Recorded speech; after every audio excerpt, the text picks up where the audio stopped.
ప్రయోజనాత్మకంగా సినిమాలు తీస్తే జనం ఆలోచిస్తారు. కొన్ని ఒక్కోసారి మంచి సందేశం ఇచ్చే సినిమాలు సరిగా ఆడకపోవచ్చు.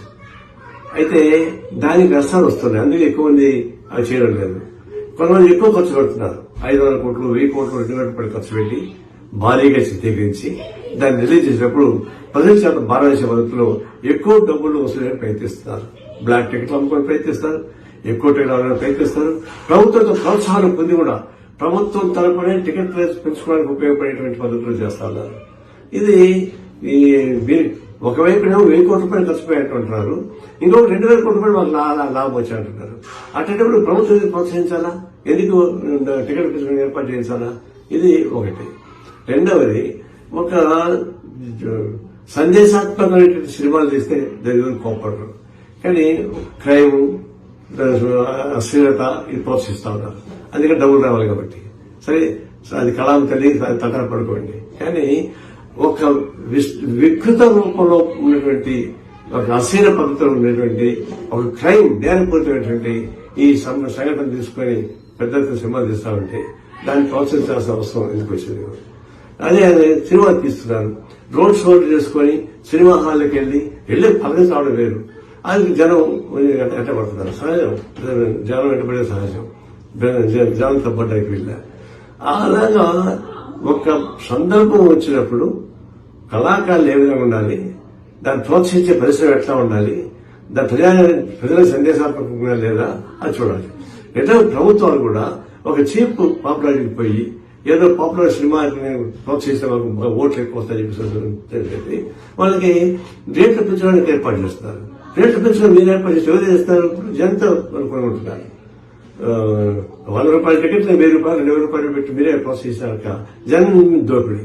ప్రజల మీద దోపిడీ చేసి వాళ్ళు లాభాలు సంపాదించుకోవచ్చు, ప్రభుత్వం దాన్ని ప్రోత్సహించవచ్చు. వాళ్ళు సినిమా యాక్టర్లు కానీ ప్రొడ్యూసర్లు కానీ నిర్మాత కానీ 100,000 కోట్ల రూపాయలు డబ్బులు సంపాదించుకోవచ్చు. ఇది మనకి కనిపిస్తా ఉన్నట్టు నగ్నసత్యం. ఆ నేపథ్యంలో పుష్ప సినిమా మనం చూడాలి. పుష్ప సినిమా ఏంటి?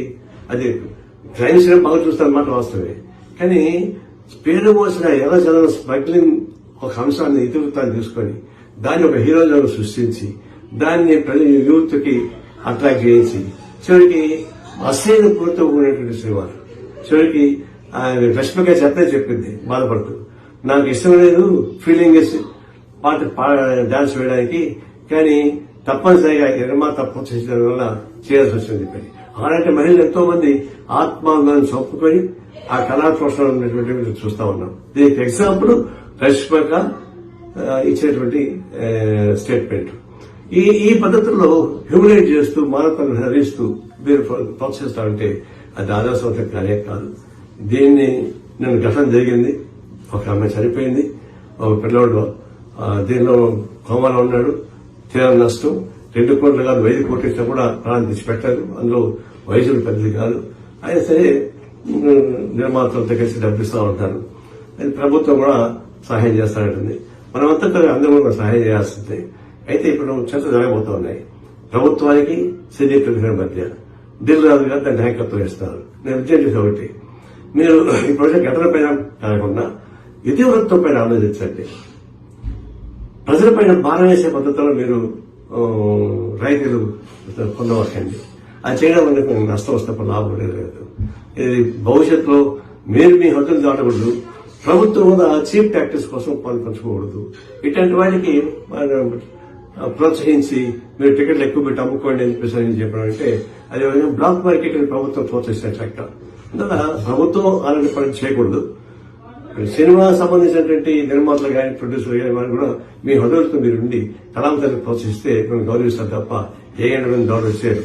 అందువల్ల ఇది దాడులు చేశారనే పద్ధతి కాకుండా దాడులు చేసే అవసరం లేదు, వ్యతిరేకంగా కనిపిస్తున్నాం. అందుకని దాని కరెక్ట్ కాదని. అయితే అదే సందర్భంలో ఎవరు లక్ష్మణ్ దానికి వాళ్ళు దాటుకోవాలంటే ఏ సమస్య పరిష్కారం సమస్యలు రావు. దాంట్లో ప్రభుత్వం కానీ సినిమా పరిశ్రమ కానీ పౌరులు కానీ ఎవరి హద్దులో ఉండాలంటే ఎవరి బాధ్యత నిర్వహించాలి. ఆ ప్రకారం చర్చలు సాగితే మంచిదని చెప్పేసి నా ఉద్దేశం.